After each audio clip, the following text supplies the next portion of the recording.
Pardes Rimonim, Shar Teshi, 9e porte, 3e Pérec. Alors, n'oubliez pas qu'on parle de cette notion des équilibrants. On avait vu là dans le premier chapitre que du côté du Chesed, c'était indifférencié. Dans le deuxième chapitre, on avait expliqué le côté Din et la nécessité, effectivement, d'avoir un troisième degré qui s'appelle le degré équilibrant. Après que dans les chapitres précédents, nous nous soyons intéressés au sujet de cet équilibrant, Navoata beprakim aele, nous allons arriver maintenant dans ces chapitres-là, c'est-à-dire les chapitres qui vont venir, le 4, le 5, le 6, Beminyan amachri, dans le compte des équilibrants. C'est bien beau qu'il y ait des équilibrants. Combien y en a-t-il et quels sont-ils? Ve'amuskam befi kol amfarshim, et il est accordé dans la bouche de tous les commentateurs, ou chez Amachriim em shnaim, qu'il y a deux équilibrants.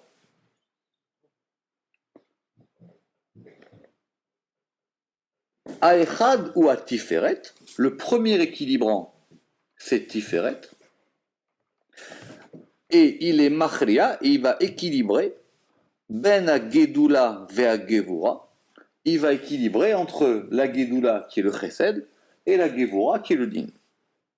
Et donc, ce sont les trois Avot, ce sont les trois patriarches, Abraham, qui est l'homme du Chesed, Abraham, Isha Chesed, Yitzhak, Baal HaGevura, Yitzhak, le maître de la Gevura, et Yaakov, qui est appelé dans la Bible Ish Tam Yoshev Ohalim. Alors, donc dans la Torah, on va traduire simplement, et il faut qu'on fasse attention à ce verset. Donc dans la Bible, Yaakov, il est appelé Ish, donc un homme, Tam. Alors Tam, c'est intègre, ou parfait, ou entier. Mais vous savez qu'en hébreu aussi, quelqu'un qui est tamim, alors en hébreu moderne, malheureusement, c'est devenu un peu dénigrant, parce que quand on dit qu'on est tam, c'est qu'on est un peu simplé, quoi. Oui. D'accord? C'est qu'on est un peu simplé, mais c'est une bonne traduction, c'est-à-dire c'est quelqu'un qui ne se pose pas de questions. Dieu lui dit fais ça, il le fait, il ne réfléchit pas trop. Mais il y a dans la notion de tam le fait qu'il soit intègre. Comme s'il était mort, quoi. Net. Non, oui, sauf que c'est à l'envers. Donc il est vivant. Yoshev, parce que simplet un peu. Comprendre dans le tam, il y a un élément, il y a un truc de béni sur la Tmimout d'Israël, tout ça dans l'être juif. De béni. Il est Yoshev Ohalim, et alors Yoshev, ça veut dire qu'il est. Alors, doucement, il va falloir faire très attention, vous allez voir le Ramak, il va faire très attention à ce verset. Yoshev Ohalim, alors Yoshev, le premier sens, c'est s'asseoir, d'accord? Donc Yoshev Ohalim, ça veut dire qu'il s'assoit dans les tentes. Or, tente, c'est un pluriel. Rashi là-bas, il va dire que c'était la tente de Shem et la tente de Ever. Qui était Shem et Ever? C'était des gens qui avaient une yeshiva. C'est des gens qui avaient un centre d'études. Et ce centre d'études, c'est un très très vieux centre d'études, puisque Shem et Ever, ça datait depuis l'époque de Noé, et que Yaakov, il a été là-bas étudié dans cette yeshiva de Shem et Ever. Mais Rashi, il a fait attention à quoi? Il a fait attention que Ohalim, c'était un pluriel. Donc ça veut dire qu'il y a au moins deux tentes. D'accord? Il est Yoshev Ohalim, ça veut dire qu'il réside dans les tentes. Ou Pirouche Tam, et l'explication de Tam, à Kavana, ce qu'on veut dire, c'est qu'il est parfait, Shalem. Qui en raou sheikre Shalem be'etzem, parce qu'il n'est pas convenable que soit appelé parfait, be'etzem en soi, misheu muchar bepeula achat, ou mimena lo ishta. Alors, celui qui est obligé dans une seule action, ou mimena lo ishtane, et dont il ne changera pas. Comme la Gvura, qui est le Koach Hadin. On va expliquer maintenant la particularité de ce Tiferet, mais en tant qu'équilibrant. Et si on dit que Tiferet correspond à Yaakov, Yaakov il a appelé Ishtam Yoshev Oalim. Alors il dit Tam c'est Shalem. Alors il dit ça veut dire quoi Shalem? Ça veut dire qu'il n'est pas obligé à une seule action. Autrement dit, par exemple, la Gevura, elle fait que de la Gevura. Elle est monocorde. C'est que de la Gevura. Veken a Chesed, Koar a Chasadim. Et de même, le Chesed, c'est la force des générosités. Qui sont, chez M, Bet à Ketzavot, qui sont les deux extrémités. Ve à Ketzavot et les extrémités, Enam chez les mots, elles ne sont pas parfaites. Comme s'il y avait dans le degré de perfection quelque chose en plus qu'on veut maintenant analyser dans cette notion d'équilibrant. C'est ça qu'on va entendre dans ce Ishtam. Ishtam, ça veut dire qu'il est parfait, et cette perfection fait qu'il a quelque chose de plus que Chesed qui est à sa droite et Gevura qui est à sa gauche. Chesed, il fait que du Chesed, comme on l'a vu, Gevura, il fait que de la Gevura. Lui, il fait quelque chose en plus, ça veut dire qu'il va avoir une activité en plus. Et c'est ainsi expliqué dans le Zohar, dans Parashat Teruma. Et effectivement, on en revient toujours à notre premier verset. Vezé Shono, il est marqué au début de la création du monde, Vayar Elohim et Taor Kitov. Elohim, il a vu il a vu la lumière Kitov parce qu'elle était bonne. Da'iou, cela est Amouda, la colonne, des Kaim qui se maintient, des Emtsaïta qui se maintient dans le milieu, Vekaim et qui se maintient, Veachid et qui. Alors, Achid, c'est soit saisir, soit unir. Et qui unit Bessitrada ou Bessitrada, de ce côté-ci et de ce côté-là. Ça veut dire quoi? Ça veut dire qu'il y a une colonne centrale, et cette colonne centrale, elle a accès ou prise, ou elle unifie les deux côtés.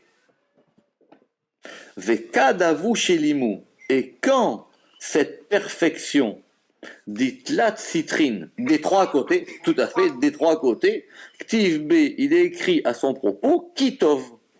Dieu a vu la lumière, Kitov, car elle était bonne.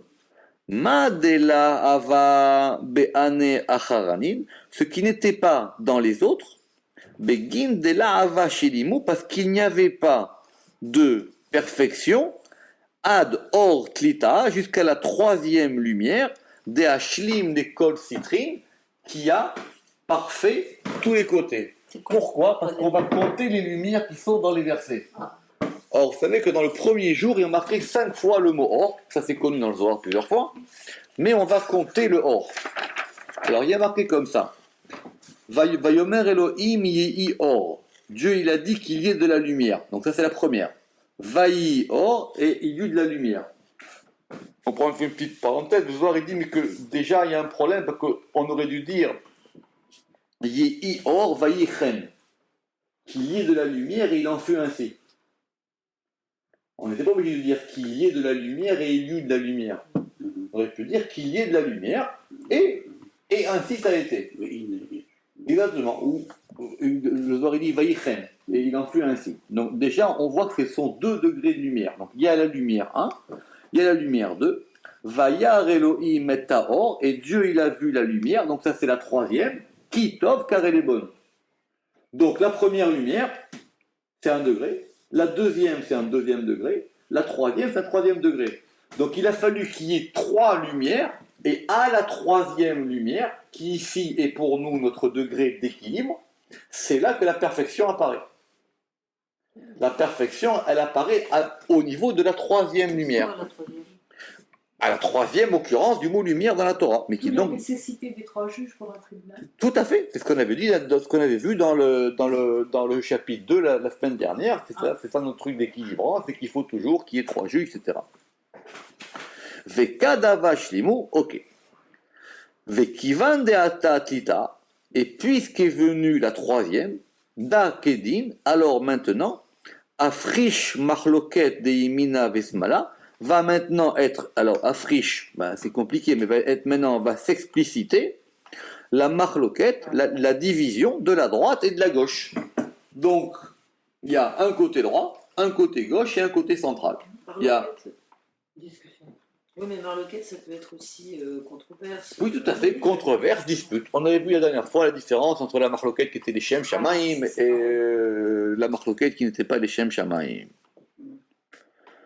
Donc, il dit, pour comprendre ce Zohar, c'est très simple, il dit, ou Pirouche les malins, c'est expliqué plus haut, qu'il est marqué dans le Zohar, Yehi Or, la première lumière, c'est Chesed, ou Chesed, Vaï Or, c'est Gvura.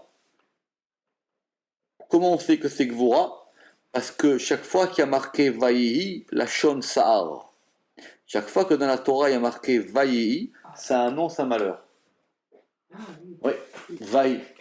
Vaï bimé Achashverosh dans la Megillah. Et ce fut au temps de Achashverosh.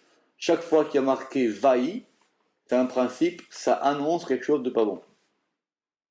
Vaï. Comment ça se traduit? Vav. Vaï, et il fut ou il sera, ou il était. Chaque fois qu'il est marqué, par exemple, la Megillah, ça commence Vahi bimé Achashverosh. Ce fut du temps d'Achashverosh, c'est-à-dire tout de suite, attention, il va y avoir des problèmes. Vahi bimé Achashverosh, tout de suite, il y aura des problèmes. Vahi, toujours ce Vahi, c'est la Shon Sa'ar. Donc le premier Yehi Or, c'est Chesed. Le deuxième Vahi Or, c'est Gvura. Et maintenant, le troisième Or, Ve'ata Omer, qui Vayar Elohim et Or Kitov, c'est Tiferet. C'est le troisième. Et c'est le troisième, c'est la troisième lumière, c'est le troisième côté. Ve'erir Belchono Beomo. Et maintenant, le Zohar, il a développé en disant Da'i Amuda Dekaim Be'emsaïta. C'est la colonne qui se tient au milieu. Ve'atam, et la raison en est qu'il est Tiferet Bet Metziut, que Tiferet va avoir deux aspects. Alors, on va prendre le temps parce que c'est très important chez le Ramak. Et pour comprendre cette notion de Tiferet et cette notion d'équilibre. Qu'est-ce qu'on vient de dire? On vient de dire que Chesed avait un seul aspect. C'était du Chesed.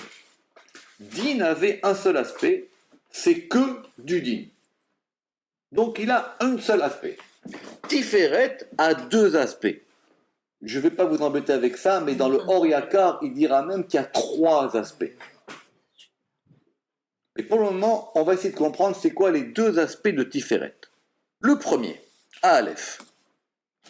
C'est quoi le premier degré de Tiferet?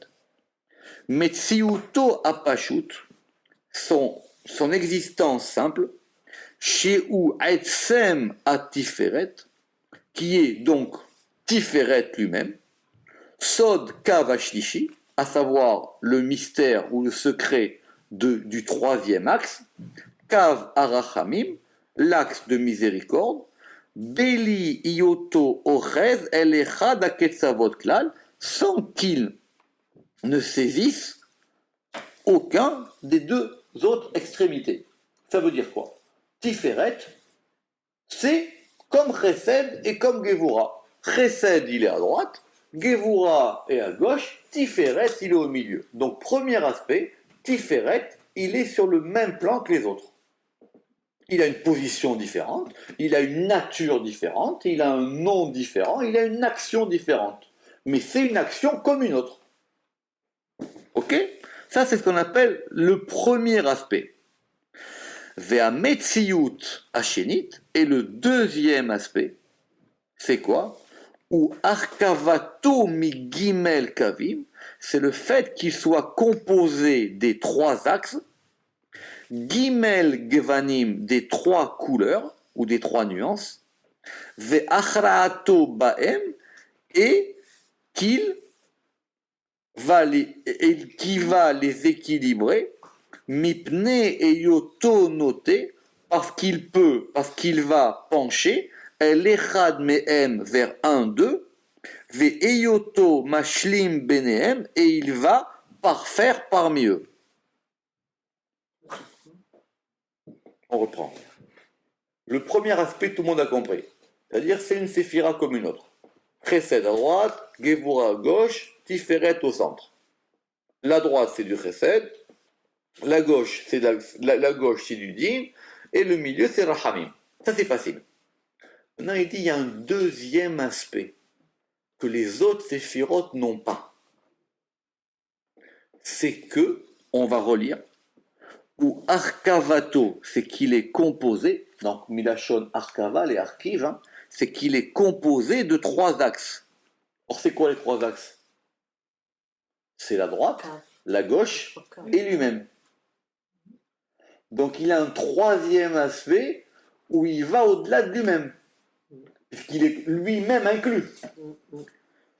Donc, Gimel Gevanim, et par le fait qu'il va pouvoir équilibrer parmi eux, parce qu'il est mipné et yoto noté, parce qu'il va pencher, el echad mehem vers un d'eux, ve eyoto mashlim benehem, et qu'il peut les parfaire entre eux. Donc il a 2 aspects.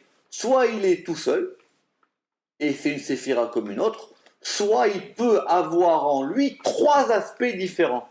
C'est une séphira particulière qui Tiferet. Ça veut dire qu'elle a en elle plusieurs aspects. Je vous dis que dans le Oriakar, il y a qu'à 3, mais c'est beaucoup plus compliqué. Mais ça veut dire quoi? Ça veut... Oui, mais il a 2 fonctions. Soit il est lui-même, tout seul, soit il prend en lui les autres. Et il prend en lui la droite et la gauche et lui-même.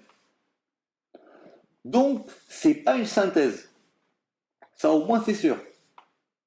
Il a un aspect, je répète, et je vais vous dire pourquoi c'est important de répéter ça. Il a un aspect où il est tout seul et un aspect où il prend tout en lui. Si on dit que Tiferet, c'est Israël, tout c'est clair. Soit c'est un degré en soi, et ce degré, il est sur l'axe du milieu, c'est-à-dire qu'il monte et il descend, tout seul. Ou soit c'est un degré qui est capable d'assembler les autres en lui. Et être capable de donner une dimension à tout, puisqu'il a dit qu'il prend les 3, donc c'est-à-dire qu'il se prend même lui. Il se prend même lui à l'intérieur, et il va être capable d'organiser. Donc c'est soit Israël, il est seul, et finalement il a besoin que de lui, c'est Yaakov sur l'échelle, ou soit c'est Yaakov, il va chez Lavan, et là il faut qu'il récupère tout ce qui se passe chez Lavan pour le ramener chez lui. C'est les 2 aspects. C'est-à-dire, il doit récupérer quoi? Eh bien, encore une fois, soit il est tout seul, et tout seul lui-même, il est indépendant. Oui. Simplement, il a une fonction particulière, c'est que c'est l'axe central, donc il est vraiment au centre. Ou soit, il a aussi la possibilité d'être un centreur. Et donc, il va centrer ce qui est autour de lui. Ou mipne chez Metziyut Arishon. Et puisque maintenant, ce premier aspect, Gvar Yitzdakbo Gamken Achisaron, et qu'on peut déjà y justifier un manque.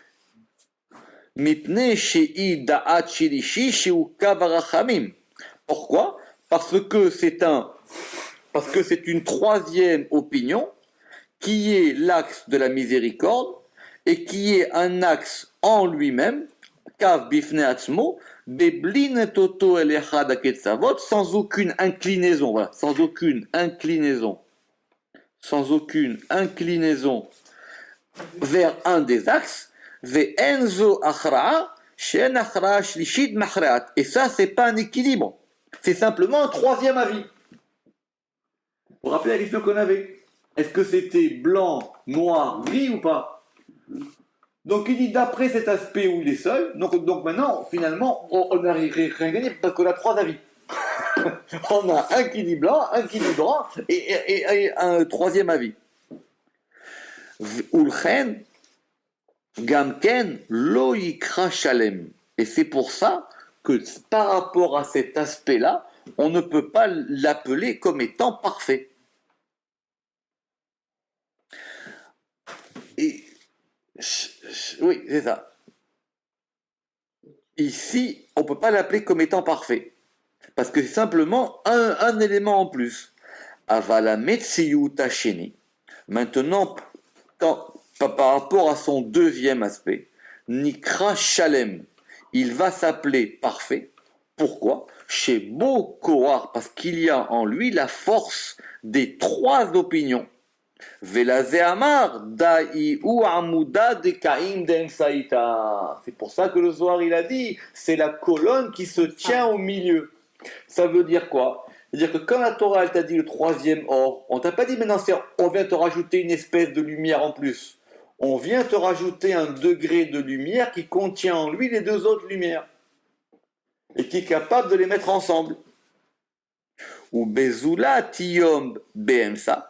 Et c'est pour ça que le Zohar il a dit, non seulement il se tient au milieu, c'est ce qu'il est, et en plus de ça, en plus qu'il soit au milieu, Kaim Veachid Besitrada ou Besitrada, il se tient et il va saisir de ce côté-ci et de ce côté-là. Sheu Iyot Kalul Mi Gimel Kavim, parce que maintenant il est totalisé des trois axes, Ve'az ou Shalem, et là à ce moment-là, on va l'appeler parfait. Ce qui est intéressant, c'est que le Ramak, il voit la perfection, pas dans ce qu'il est lui, mais dans la fonction supplémentaire. En fonction de ce qu'il fait. Ah oui, dans la troisième. Oui. Vous comprenez ce que je veux dire ou pas? C'est dans le même side qu'il voit. Pourquoi? Parce qu'on n'a pas dit que, à propos d'Abraham ou d'Yitzhak, qu'ils étaient tam. On n'a pas dit ça pour Abraham. On n'a pas dit qu'Abraham ishtam. On n'a pas dit que Yitzhak ishtam. On l'a dit que pour Yaakov. Donc, le fait qu'on ait dit c'est-à-dire que ce degré de tam, c'est qu'il a quelque chose en plus. Alors maintenant, c'est quoi ce truc en plus? C'est que, je répète, c'est que si c'est simplement un patriarche, alors on compte 1, 2, 3. Qu'est-ce qu'il y a de plus? C'est un avot, un patriarche qui a en plus un degré, à savoir qu'il contient en lui les trois patriarches. Si vous voulez Yaakov, il contient en lui Abraham, Yitzhak et Yaakov. Donc il y a 2 degrés de Yaakov. Il y a 1 degré de Yaakov qui est simplement Yaakov, et il y a 1 degré de Yaakov qui a en lui Abraham, Yitzhak et Yaakov. Donc il y a un petit Yaakov et un grand Yaakov. C'est ce qu'on va appeler Za Israël. Ça, c'est quoi ça? Zeiranpin, le petit visage. Ah, c'est ça, les Zeiranpin. Le petit visage, et encore, bon c'est plus compliqué, mais c'est ce qu'il va avoir en lui les 2 aspects. Jacob, il les Zeiranpin. Et c'est Yaakov, c'est Tiferet. C'est une déclinaison de. Alors, Veka Davu Shalimou d'Etlat Citrine. Et maintenant, quand il y a la perfection des 3 aspects, Sheu Ashlamat Ashlosha Kavim, qui est maintenant la perfection des 3 axes, qui sont Chesed, Gevura et Tiferet. Vedigdek el Anidrash. Zohar, il a été minutieux dans l'explication quand il a dit chez Limud Etlat Citrine, c'est la perfection des 3 côtés.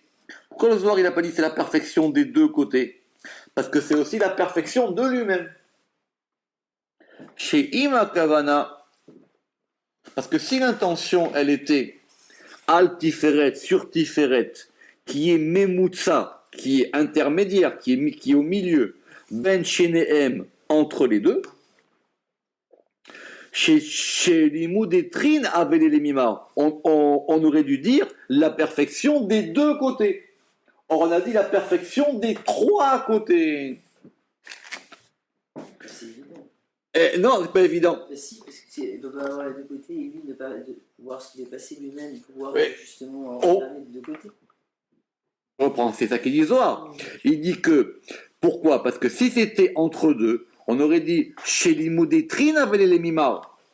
On aurait dû dire la perfection des 2, qui sont Gedoula et Gevora, qui sont Chesed et Gevora. Et la Vadaï, maintenant simplement, que des pirages, nous, comme on a expliqué, qui watzmo bemetziuto arishon, parce que lui-même, dans son premier aspect, c'est-à-dire qu'il est maintenant le 3e, Utzrach el shalom kedeshiyeh machria, il a besoin lui-même, alors là, il a rajouté en plus un vav, il a besoin lui-même d'être dans la paix et dans la perfection pour qu'il puisse, en tant qu'il est équilibrant. C'est pour ça que c'est une synthèse. En fait, c'est pas une synthèse, c'est un autre mot. Exactement. C'est un mot de synthèse. Exactement. C'est pas une synthèse. C'est pas une synthèse. Mais c'est au-delà de la Évidemment. synthèse. Je sais pas comment ça C'est- s'appelle en mais, français. mais c'est pas une synthèse. לעמוד על בירור עניין זה צריך לעיין בשער 10 ולא 9 בפרק ב', et il dit si on veut approfondir cette chose-là, il faut revenir à la porte 10 et non 9 dans le chapitre 2, c'est-à-dire, si mes souvenirs sont bons, c'est la première porte, je crois. C'est la première porte, tout à fait. C'est la première porte, chapitre 2. Ou ma she'anu omrim. Alors, en ce qui concerne ce que nous disons, she'en haketzavot beshlemut, quand on dit que les extrémités, elles sont pas en perfection. Ça veut dire quoi? En hakavana ala chisaron. Ça veut pas dire que ces sphirotes des extrémités, c'est-à-dire chesed et gvura, elles sont défectives. She'en chisaron batzilut chalila. Parce qu'on ne peut pas dire qu'il y ait une défection dans l'émanation. On peut dire ça. Qui sham shlemut akol bemet, parce que là-bas, effectivement, il y a une perfection dans tout et dans la vérité. Akavana bazé les shahat haozen. Ce qu'on veut ici, c'est qu'on veut nous faire percevoir quelque chose, quoi. C'est-à-dire, les shahat haozen, ça veut dire que c'est pour nous faire travailler l'oreille. Qui sham shlemut, d'accord. Vaikra shalem bemet. Simplement, ce qu'on veut dire, c'est que la véritable définition de ce shalem, la véritable en vérité, c'est qu'il est Baal Afkaim. Ça veut dire que c'est le maître des contraires. C'est-à-dire qu'il rassemble en lui tous les opposés.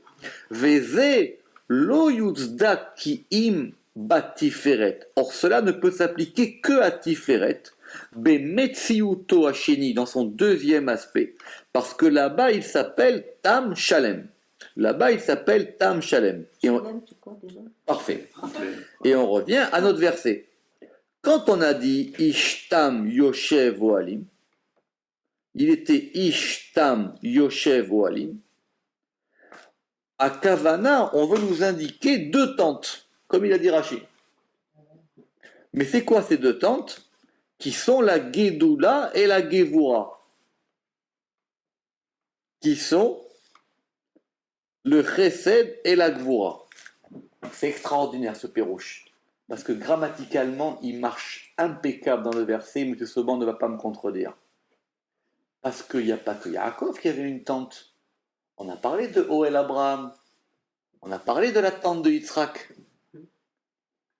Donc, Ishtam Yoshev Oalim, c'est l'homme qui parfait les tentes. Mais en hébreu, parce que c'est vrai qu'on aurait pu dire qu'il est Yoshev Baoalim, qu'il est installé dans les tentes. C'est quand il s'installe et la tente devient parfaite. Non, Yoshev Oalim, ça veut dire qu'il donne il donne une assise aux tentes. Ça veut dire Ishtam Yoshev Oalim, c'est-à-dire c'est lui qui assoit les tentes. Ouais. C'est lui qui donne une assise aux deux tentes. Sinon, je casse la gueule. Hein? Sinon, je casse la gueule. Mais la Sinon, c'est clair. Quoi, il donne la force. Une assise, Les enracines. même dans les mots français, c'est Son équilibre, juste. l'attente. Donc, une assise, c'est qui s'assoit. Yoshev Oalim. nous, on avait compris, c'était l'homme qui s'assoit dans les tentes. Oui, non, mais il assoit la tente. Non, il assoit les tentes. Les tentes. Or, c'est quoi les tentes? C'est Gvura Oui, oui, oui. et Gedou. C'est-à-dire la tente d'Abraham et la tente de Yaakov et la tente d'Yitzhak. Très bien, c'est super. Quand Parce on parle de tentes, c'est vraiment les tentes en termes de... Dans la Torah, c'est un vrai sujet. Oui. Le Oel Abraham, le Oel Yitzhak, vu qu'on a vu l'histoire, vous vous rappelez, sur le Oel Sarah, qui avait aussi une tente de Sarah, et que justement Rivka, une question d'Arachi, est-ce que quand Rivka elle est venue, elle s'est installée dans la tente de Sarah ou pas? Le Zohar il dit que non, que la tente de Sarah, personne ne pouvait rentrer dans sa tente, que c'était une autre tente, c'est très compliqué. Bref, il y a le Zohar, c'est cette genre de tente, de la tente des patriarches et des matriarches. Mais il dit que ce verset Ishtam Yoshev Oalim, c'est-à-dire que, si vous voulez, que le Oel Yaakov, c'est ça qu'on va dire, que le Oel Yaakov, que la tente de Yaakov, c'est cette tente-là qui contient en elle et la tente d'Abraham et la tente de Yitzhak. Donc le Yoshev Oalim, ça veut dire que c'est lui qui assoit les tentes, littéralement.